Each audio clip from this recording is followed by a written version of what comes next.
The smell of roasted meat and farofa filled the living room of his grandparents' house, an aroma that, for 7-year-old Pedro, already signaled terror.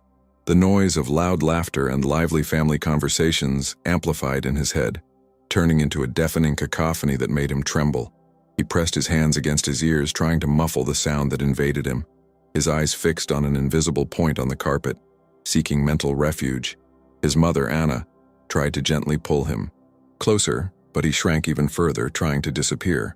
It was then that the deep, authoritative voice of his grandfather, Mr. Jose, cut through the air like a bolt of lightning, abruptly silencing the laughter. "Pedro, what is this nonsense? Behave yourself. Stop this weird behavior. You are a disgrace to this family." His grandfather's words hit Pedro like stones, each one piercing his little soul. But the worst was yet to come. Next to Mr. Jose, his grandmother, Donna Laura, brought her hand to her mouth and let out a muffled laugh which quickly turned into a loud, clear, cold laugh, spreading through the hall, echoing like a cry of pain in Anna's chest. Pedro felt the floor disappear, his face burning with shame, the sound of his grandmother's laughter chasing him like a cruel and incessant echo. Such shame. For the whole family. How could this be? His own grandmother would laugh at her grandson's pain and humiliation. The cruelty was unimaginable. Anna and Marcos's kitchen was cold, a stark contrast to the heat radiating from her own anguish. Anna, her eyes red and swollen, vented to her friend, Juliana, who tried to offer silent comfort, her presence alone a source of support. "I don't know what to do, Ju. I can't take it anymore. What happened at Sunday lunch? It broke me inside in a way I didn't think was possible." His father, my father, Ju, he called Pedro disgraceful in front of everyone, the whole family, because of his sensory issues, because of who he is. And my mother, my own mother, not only did she not defend her own grandson, but she laughed. "Ju," she laughed. How can a mother laugh at her own son watching her grandson being humiliated, trampled on like that? My 7-year-old son, who can barely process loud noises or bright lights, heard his grandfather call him a disgrace, and his grandmother laugh at his pain. I feel like I'm failing Pedro every day. I love him more than my own life. He's the air I breathe. But this lack of support from my family, the contempt disguised as concern, Marco's indifference. He says it's the way my father is, that it's not that bad, that I'm overreacting. But it is a big deal, Ju. It's my son's dignity that's being trampled on. It's his soul that's being hurt. We've tried everything. Doctors who only know how to prescribe medication and don't talk. Therapists who promise miracle cures, but only empty our bank account and our hopes. Therapies do help in part, but the prejudice of his own family, the constant and cruel judgment, that's what's destroying him inside.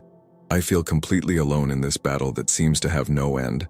My family should be my safe haven, the place where we feel loved, but it has become the biggest minefield, a place of pain and disappointment. They don't understand that Pedro's autism isn't bad manners. It's not tantrums. It's not acting up. It's his way of seeing the world, of feeling every stimulus in an amplified way, of reacting to a chaos that only he perceives. But to them, he's just the weird grandson, the problem that doesn't fit in. I blame myself, Ju. I blame myself for not being strong enough to protect him from so much cruelty, for not being able to change their minds and hearts. Why can't they love Pedro for who he is with all his peculiarities? Why does my mother's laughter echo in my head, telling me that it's my fault, that I'm too weak for this fight? I'm drowning, Ju. And Pedro? My little Pedro is drowning, with me, in a sea of judgment, cruel laughter, and complete misunderstanding. Tears rolled incessantly down Anna's face, a pain that seemed endless, an open wound in her soul. After Pedro's diagnosis, Anna desperately sought any glimmer of hope, any path that promised relief for her son, a light at the end of the tunnel. The first light came in the form of a guru of neurolinguistic programming and quantum therapy, Dr. Sophia, recommended by an aunt who seemed well-intentioned. "Your son doesn't have autism, Anna. He has a subconscious communication failure. We can reprogram him to adapt to the outside world," Sophia promised, with an enigmatic smile and a hypnotic voice. Anna, exhausted, vulnerable, and desperate, invested all her savings in expensive sessions, which consumed her last reserves. Pedro was subjected to hours of mirroring and creative visualization exercises where he was forced to maintain eye contact and repeat predetermined phrases, even when it overwhelmed him sensorially, causing him to panic. Pedro's crises worsened. He refused to participate, feeling more misunderstood than ever. The reprogramming was, in fact, a silent but painful torture. The second solution came from a distant cousin who swore he had found an innovative treatment abroad, a revolutionary method that promised to cure autism. It was an extreme detox diet and clay baths, which were supposed to expel toxins from Pedro's brain and make him return to normal. Marcos, who, until then had been distant and oblivious to the problems, clung to this promise with an enthusiasm Anna hadn't seen in years, seeing it as a chance to have his normal son back. "Anna, this is our last chance. If we don't try, we'll regret it for the rest of our lives," he insisted, with a gleam in his eyes that was more desperation than hope. Pedro was put on a very strict diet, losing weight and vitality before their eyes. The clay baths, for his hypersensitive skin, caused irritation and extreme discomfort. He became even more apathetic and isolated, and what little speech he had regressed dramatically. Hope turned to sheer despair when Pedro suffered a severe bout of dehydration, which led to him being rushed to the hospital in serious condition.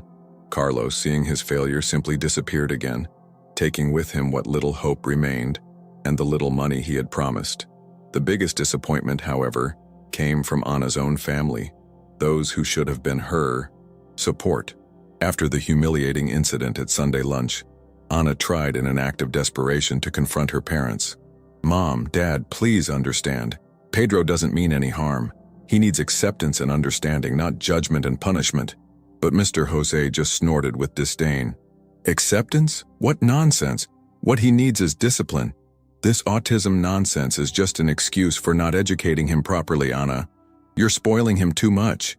And Mrs. Laura, his mother, with a look of false compassion that felt like a stab in the back, said, "Daughter, we only want what's best for you, but you can't ruin your lives because of this. Leave him with us for a few days. We'll fix him. Your father and I know what's best for him." The idea of fixing Pedro as if he were a broken object was an even deeper stab in Anna's heart. The false hope, coming from all sides, not only emptied Anna and Marcos's pockets, but emptied Pedro's soul, leaving him more vulnerable and misunderstood than ever, an easy target for cruelty disguised as help and concern. The air in Pedro's grandparents' house was heavy, thick with the weight of unspoken words and open wounds that throbbed. Mrs. Lucia, the nosy neighbor, passed by on the sidewalk and cast pitying glances mixed with gossip at Anna, who felt exposed in her own pain, as if she were on a stage for public judgment. Poor Anna. It must be hard to have a son like that. Such a burden, she muttered loudly enough to be heard, making Anna's blood boil with contained rage. But the real battle was not with the neighbor.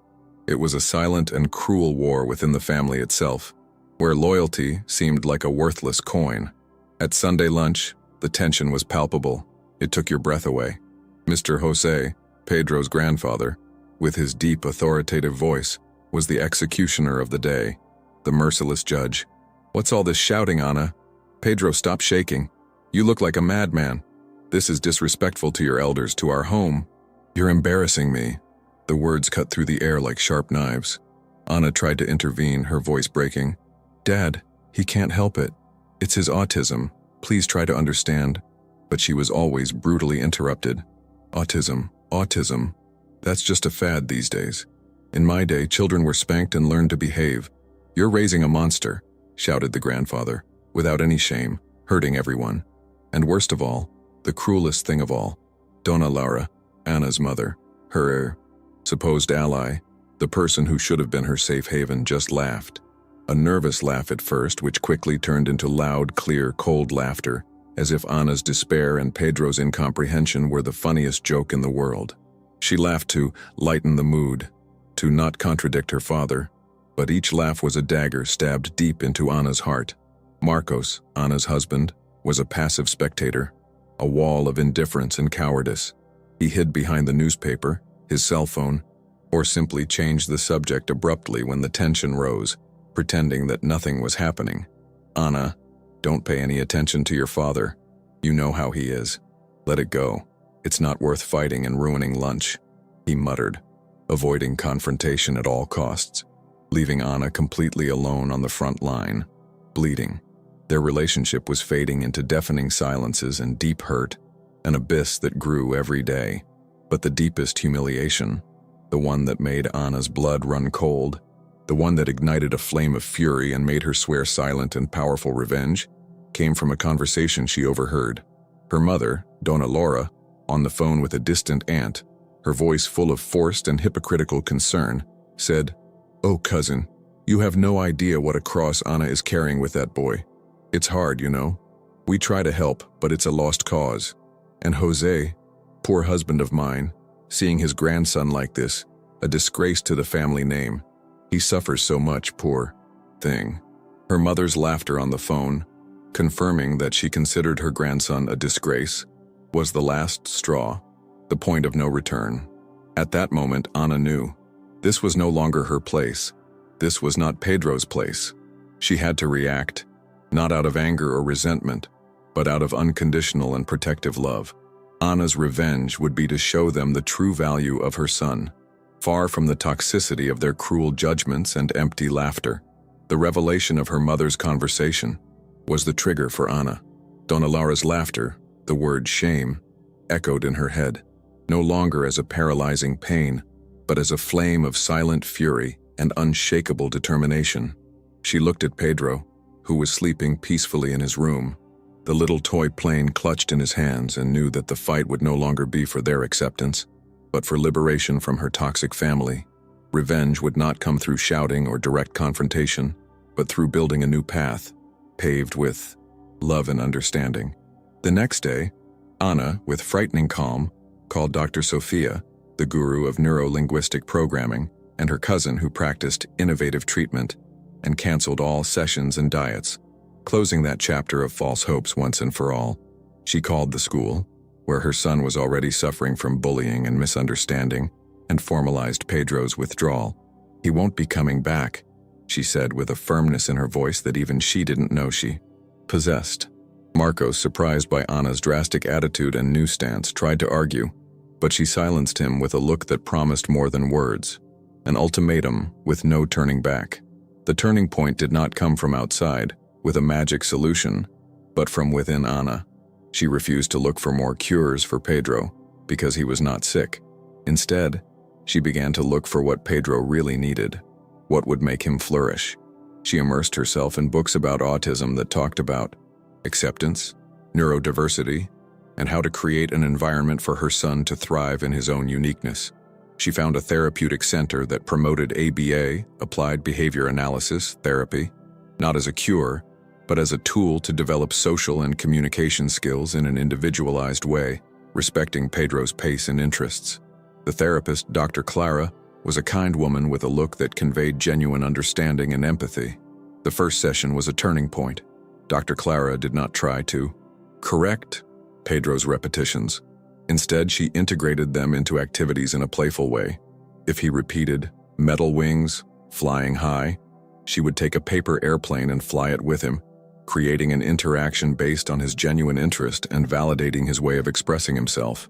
She taught Anna to observe the signs of sensory overload in Pedro and to create refuges of silence and calm at home, small sanctuaries. More importantly, Dr. Clara taught Anna and, gradually, Marcos to communicate with Pedro through his own language, to enter his world instead of trying to force him into their normal world. Anna's family, with their cruel laughter and relentless judgments, had tried to break Pedro and Anna, but Anna's quiet turnaround, her unwavering decision to accept and dive headfirst into her son's unique universe, would be the greatest revenge, proving, with every small victory, that Pedro was not a disgrace, but a rare gem, a complete human being, just waiting to be polished with the right love and understanding. The first victory, and the most significant, was a look. Pedro, who had previously avoided eye contact almost entirely, Now, in moments of calm and security with Anna and Marcos, would fix his brown eyes on theirs for long seconds. It was a look of trust, of affection, a sparkle that showed he was present, attentive, engaged, something Anna had longed for so long, a sign of deep connection. Then came a different sound that filled Anna's heart with hope. Pedro was still repeating sounds, but they began to be accompanied by something new, something purposeful. One day, while Marcos was watching a video of airplanes on his tablet, Pedro, rocking gently, made a clear sound. Zoom. It was an imitation of the airplane engine, an attempt at interaction, at participating in the world his father was showing him. Marcos, without fanfare, repeated the sound, and Pedro smiled, a genuine, contagious smile that made Anna's heart vibrate with indescribable joy. The biggest step, however, came with a spontaneous and transformative gesture of affection. The therapist, Dr. Clara, encouraged interaction through playful and targeted games. One day during a session, Pedro picked up the toy airplane and, instead of just waving it around in his own world, he held it out to Marcos. It was a clear invitation to play, a gesture of pure affection without barriers. Marcos, moved to tears, took the plane and, for the first time in years, actively played with his son, flying the toy plane around the room, making sounds, laughing together. Anna watched the scene with tears in her eyes, filled with pure gratitude and joy. That was worth more than any promised cure or social recognition. Pedro's crises, once explosive, unpredictable and uncontrollable, decreased dramatically in frequency and intensity. When sensory overload occurred, he did not throw himself on the floor in despair. He sought Anna's embrace or went to his safe corner at home, a space Anna had created with soft pillows, soft lighting and toys that calmed him. Anna and Marcos learned to identify the early signs of a meltdown and to intervene calmly, empathetically, and proactively, using the tools taught by Dr. Clara. Pedro's small victories were not just gradual progress. They were small daily miracles that redefined Anna and Marcos's happiness, proving that love, patience, and acceptance were the true foundations for their son's life, building a future of hope and dignity. Pedro's transformation from a frightened and misunderstood boy to a child who was beginning to find his place in the world was a relentless mirror that forced Anna and, especially, Marcos to confront their own truths and flaws. Anna realized that in her desperate search for a cure and social acceptance, she had forgotten to celebrate who Pedro really was, to love his uniqueness. The guilt that had been eating away at her diminished, replaced by a painful but necessary realization. She, Juan, had allowed the judgment of others and her ex-husband's stubborn denial to dictate Pedro's worth and future. Marcos, the once distant and emotionally absent father, became a constant presence, a pillar of support. He saw the sparkle in Pedro's eyes when he talked about airplanes, the genuine joy in their small interactions, and felt a lump in his throat that was a mixture of regret and a love that was being reborn. Jose and Laura, the grandparents who had judged and mocked, gradually became just distant echoes, their toxic opinions losing their power and weight over the family. Anna's family was no longer a cradle of judgment and pain, but a new beginning, a sanctuary of peace and understanding, built with love and unconditional acceptance. Anna and Marcos's revenge was not against their grandparents. It was not about retaliation, but the living and indisputable proof that Pedro was not a shame, but a blessing, a gift that taught them the true meaning of loving unconditionally, of accepting without reservation. Acceptance was not synonymous with giving up, but rather with liberation. Liberation from the relentless search for a non-existent cure. Liberation from the suffocating weight of other people's judgment. Liberation from the guilt that consumed and paralyzed them. Pedro did not need to be fixed. He needed to be loved and understood in his uniqueness, in his unique neurodiversity. The pain of the journey was still there, because life with autism would always have its challenges, but now it was accompanied by a deep gratitude and renewed strength. The cruel laughter of his mother, which once hurt her so deeply, was silenced by the peace found in unconditional love and the joy of Pedro's small victories. Pedro, the boy who was called Shame, became the family's greatest teacher, teaching everyone that beauty lies in difference, that communication transcends words, and that true love does not try to prune and control, but nurtures, respects, and allows one to flourish in their own most beautiful essence. Life in Anna and Marcos's home did not magically transform into a problem-free fairy tale. The challenges inherent in Pedro's autism persisted, and the journey was still long, full of new obstacles and constant learning. But the family that had formed there, redefined by love and struggle, had found something much more valuable than a cure. They had discovered the brutal truth of reality and the unshakable strength of their own unity. Marcos, the father who had once hidden in denial, now flew high alongside his son through the complex and fascinating labyrinths of his private universe, with a new purpose, unconditional love, and a constant presence. Elisa, with her heart finally at peace and a new purpose in life, saw in each of Pedro's small achievements, in each understanding glance, in each babbling airplane, living proof that true love and patience were the greatest superpowers that could exist, capable of moving mountains and transforming lives in a profound and lasting way. Anna and Marcos's family, once marked by judgment and cruel laughter, became a place of learning, inclusion, and acceptance, not only for Pedro, but for everyone who was touched by his journey and witnessed his incredible transformation, inspiring others to do the same. Mr. Jose and Mrs. Laura, the grandparents who once called their grandson shameful and laughed at his pain, were gradually silenced, not by direct confrontation, but by the very light that Pedro radiated, by his calm and serene presence, by his silent evolution. Anna's revenge was not retaliation or a desire to cause pain, but irrefutable proof that prejudice and ignorance can be disarmed and even crushed by the unwavering dignity and unconditional love of a family that refuses to give up. Pedro, the boy who was called Shame, taught everyone that communication transcends spoken words, that true intelligence lies in the ability to listen with the heart, and that inclusion is not a favor granted, but a fundamental and universal right. They understood that life with autism is a continuous journey, an adventure of daily discoveries and miracles, not a final destination or a sentence, and that each day is a new opportunity to love, accept, and thrive together, celebrating every step. Not every voice needs words to be heard. Sometimes the loudest cry of strength is in the silence of a glance, in the repetition of a phrase that calms the soul, or in the unwavering determination of a family that decides that their child is worth every battle, every flight, every moment of understanding. Because true love does not silence those who are different, it amplifies every sound, every gesture, every quirk that makes life unique, complete, and richer. If the story of Pedro and his family touched your heart, if you felt the pain of a mother, the fury and redemption of a father, and the incredible turnaround of this journey, then this message is for you. Don't let this powerful story end here in your mind. Leave your comment and share your thoughts. What did this story awaken in you? What lesson do you take away for your life? Share this story with someone who needs to hear this truth, this message of hope and courage, today.